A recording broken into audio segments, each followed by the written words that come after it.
In part 1 of this video series, Gordon and myself set off from Loch to do a round of Mull in small boats. In fact, the video covers two separate journeys for comparison. In May 2022, we went round the island in 3 days. In September 2023, we took 6 days. This was because when we went in May 2022, we set off with a decent 3-day weather window. However, in September 2023, it was during a pre-planned work break for Gordon. We can't choose the weather on a pre-planned break, but we can choose a route to suit the weather. We headed up the Sound of Mull on both occasions, and then on day 2 during the May adventure we continued round the island of Mull. In September 2023, we knew on day 3 and 4 the forecast was for very strong winds, so we decided to keep to the shelter of Loch Na Droma Buidhe until the winds had passed, as we didn't want stuck on the exposed western side of Mull. Our plan for day 2, 3 and 4 in September 2023 was to use our campsite as a base and explore sheltered at Loch Sunart and Loch Teacius over the next 3 days. We awoke to an overcast but calm morning on day 2 of September 2023, and we ready boats for a day's exploring lovely Loch Sunart. I happily trawled the lure around lovely Loch Na Droma Buidhe while waiting Gordon to walk the cocker crew, and then we were off. I should perhaps add I caught some nice bits of seaweed, but no fish were found or eaten.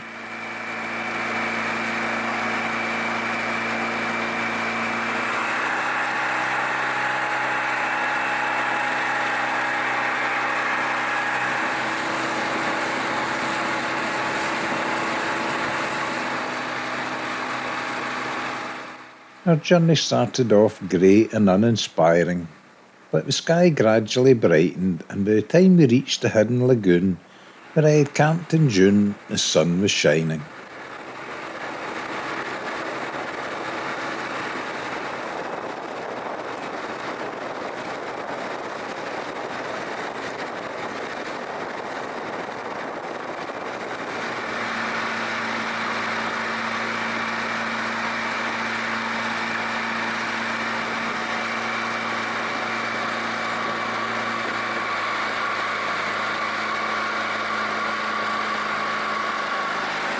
I just had to turn into the sheltered lagoon to refresh my memory of that camp spot, to have a coffee and also let the drone loose.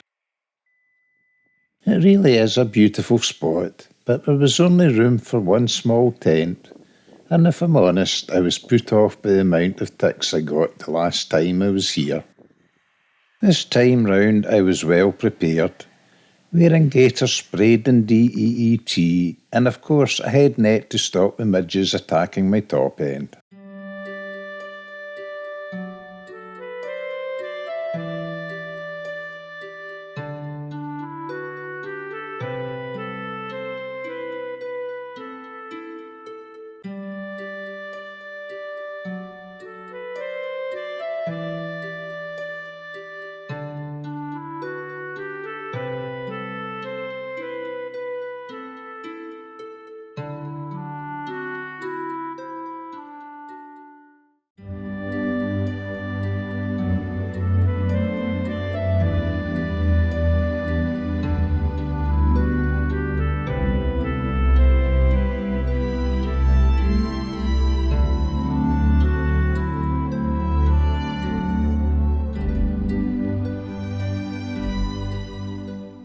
Then it was back to the boats to continue on our way.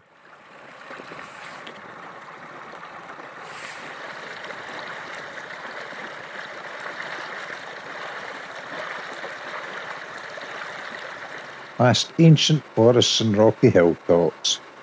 The sea was calm, but the sky turned grey.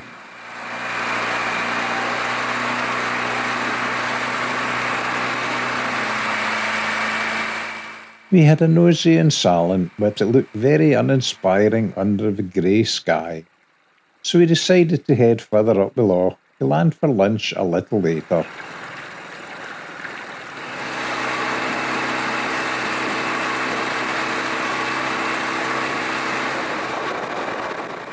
Things starting to brighten again, and I suspect Cocker crew were needing a wee break, as Gordon headed for a sheltered beach and I followed along.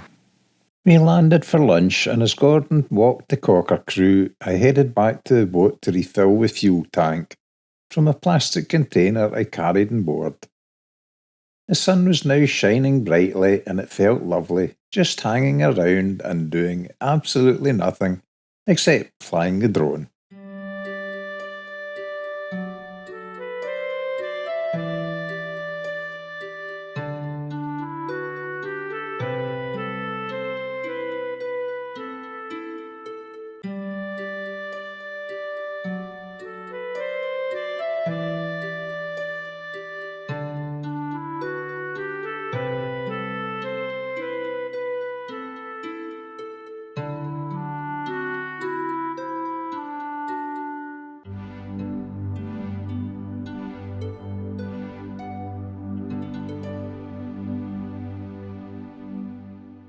After giving the drone its midday exercise, I sat down in a large flat rock like a large lizard absorbing heat, and soon fell fast asleep.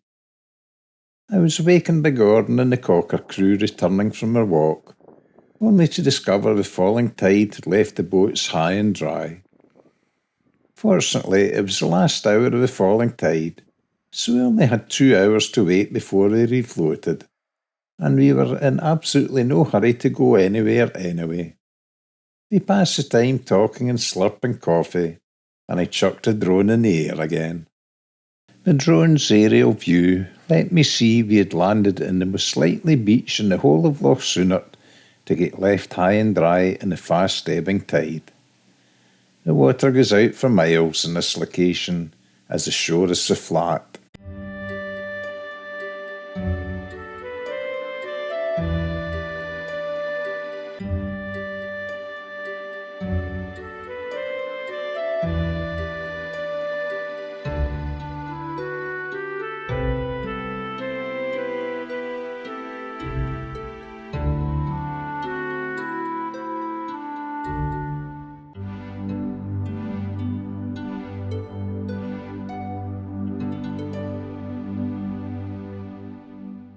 Then, just as quickly as the tide left, the water flooded back and refloated the boats, so we set off again to travel to the far eastern end of the loch.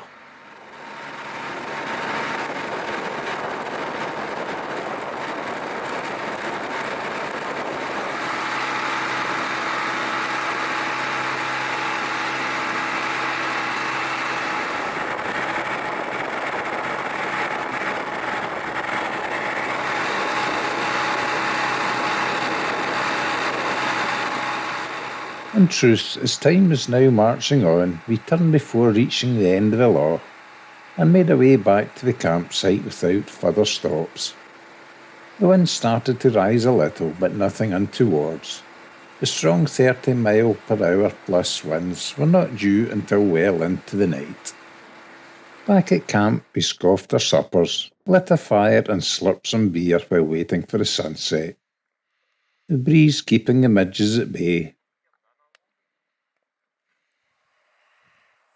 The wind died completely as the sinking sun illuminated a low band of cloud just above the horizon, a lovely spectacle. The drone captured a better view of the sunset, as it could see over the headland at the entrance to Loch Na Droma Buidhe.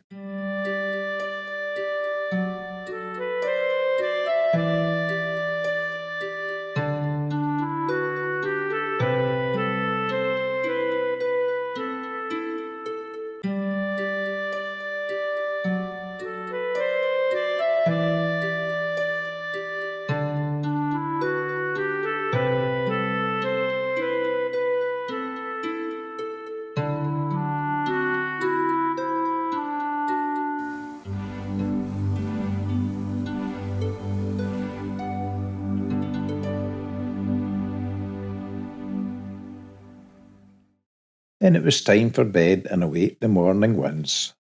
and sure enough the bad weather had arrived by morning time. I waited until 11 a.m. before getting bored and decided to head for some sheltered waters for a bit of fishing and sightseeing to pass the time. I went alone as Gordon had been up all night once again, pulling ticks from his bed partners, the cocker crew. As expected, the sea became choppy as soon as I left the shelter of Loch Na Droma Buidhe. Despite the sea being sheltered by the hills of Morven, so little time for the waves to build. The waves started to break where the outgoing tide met the incoming wind. Fortunately, I knew I didn't have far to go before turning into Loch Sunart and reaching sheltered waters.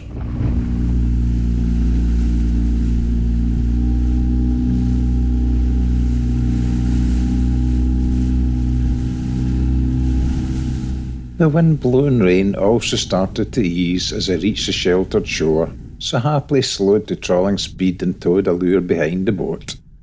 It didn't take long to catch a couple of small mackerel and this little pollock. The cocker crew had the mackerel for lunch and the pollock was sent back to grow some more.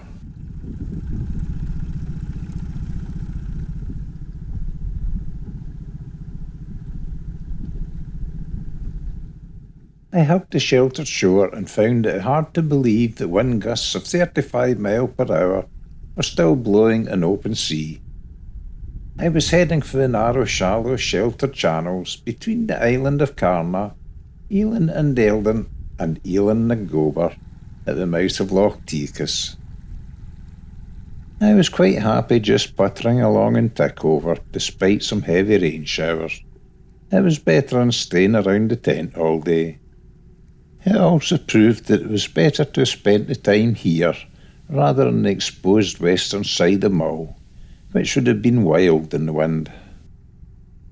It was only a couple of feet deep at this location, so I didn't trawl the lures until I reached deeper water of Loch Teacius.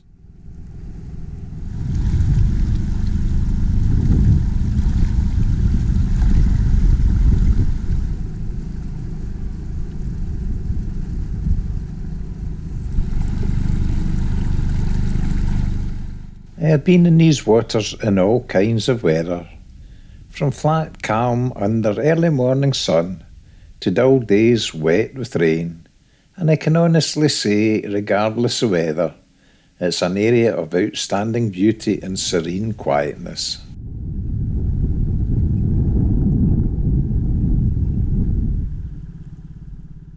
I can perhaps also add, I've never had much luck trawling lures around here. I appreciate that perhaps that's just me, but it was a lovely way to pass such a wet day.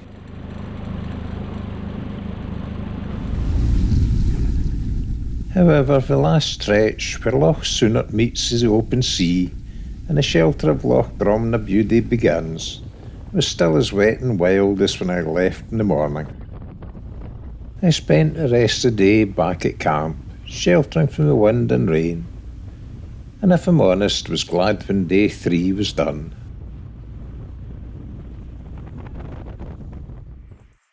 Day 4 and we awoke to a calm, damp morning. Millions of midges were biting hard, so I sat 100 metres offshore waiting Gordon and the cocker crew. Midges are like witches and don't seem to travel well over water, so they left me alone. Although the water was calm, the forecast was still predicting strong gusts, and I didn't fancy going round the exposed west of Mull in strong gusts. The plan was to repeat the journey I made to Loch Teacius and hopefully get some drone footage of the area. Without the previous day's rain, everything looked much different. I noticed seals and the colour of purple heather, which helps prove that even in consecutive days, every journey is different. I just had to stop and chuck the drone in the air to take in an aerial view of these narrow, shallow channels that lead to Loch Teacius. Although I occasionally launch a drone from the boat, psychologically I much prefer doing it from solid ground, so I landed on one of the little islands to do the drone deed. Initially I kept the drone quite low, as I could tell from its movements it was a little gusty above the shelter of the land below. and although I had passed this way many times before, this was the first time seeing it from the air, and it was a real treat indeed.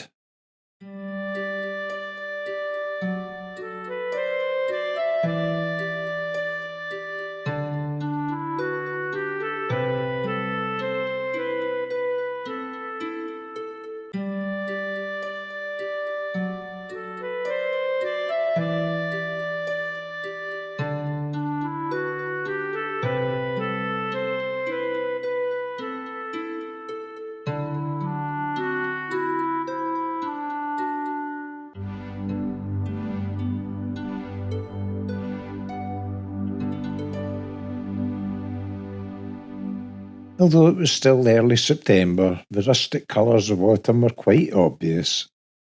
I happily landed, jumped back in the boat, and headed off to catch up with Gordon.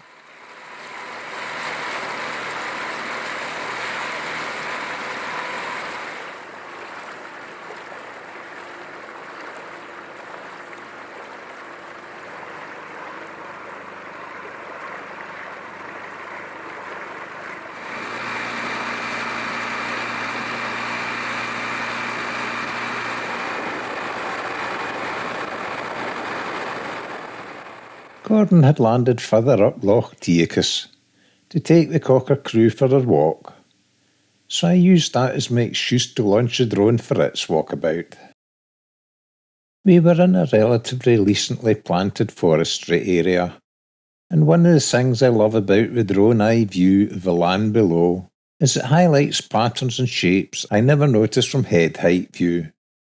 I was amazed to see the drainage ditches from the air as they were almost invisible at land level.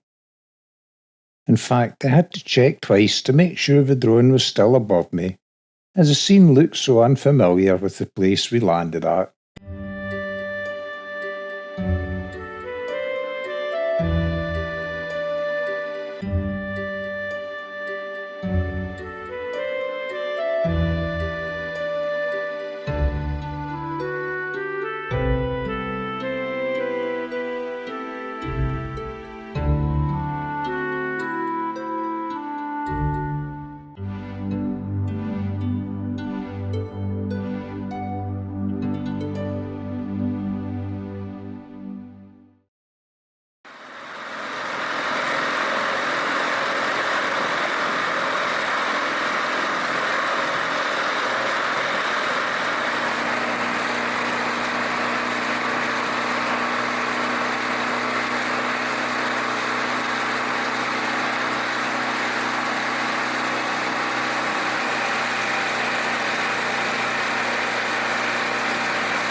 After completing a full round of Loch Teacius, Gordon decided to head back the way we'd come, as he wanted to visit Portree.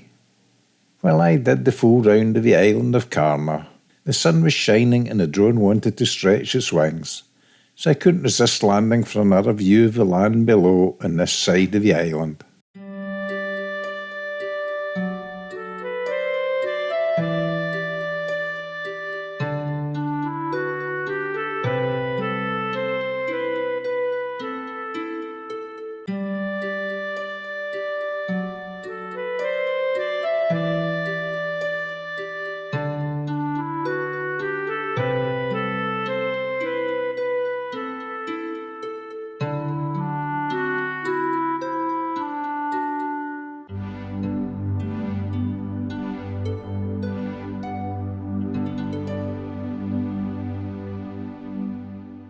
We met up back at camp, and the lovely afternoon sun enticed us into the sea to wash 4 days of grime away.